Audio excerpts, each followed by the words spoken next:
On the historical trajectory of gender studies, I would say masculinity is a very recent entrant. Within Indian, and especially in the field of early Indian studies, it still has to make a niche for itself. Within the Vedic literature, we have a litany of words which are of some importance in the study on masculinity, and one is this word Veera, which we are very familiar with. Veera is definitely a reference to a brave man, but it's also a reference to a husband, and the etymological root of Veera is basically Virya. Virya means something that comes from semen, and then it makes a reference to virility. So it's very interesting that the word Veer, which would ultimately tell us about a quality of a man as his being a brave, actually is related to his sexual life.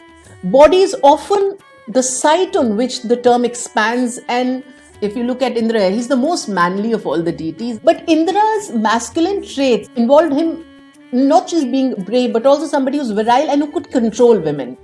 He was envisaged as possessing 1,000 testicles. He was sought after women. Apala invited him to have som. This is in Mandal 8, after she kept some stalks in her mouth, and I think this must be a reference to a kiss. At other times, he controlled goddesses through molestation, which basically implies that Rigvedic poets construed masculinity in sexual terms also.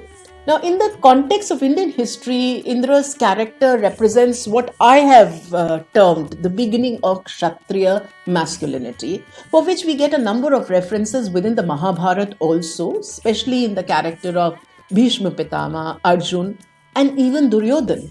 The kind of aggressive, power-ridden masculinity that we encounter, say, within the Mahabharata comes to be contested in yet another text, say, the Vatsyayan's Kama Sutra, which is a text which we give a time of, say, around the 4th century CE, and where the central character of the text, Nagarak, is given to literary sophistication and is groomed in a very, very different way, where military training is not so important. His sex appeal is. He continues to be very good looking, he can speak very well, he can enter into poetry, he impresses people in the bed. He's also very wealthy, but he is not raw, he's not aggressive. So what we need to remember is that masculinity is a dynamic and they mutate with time.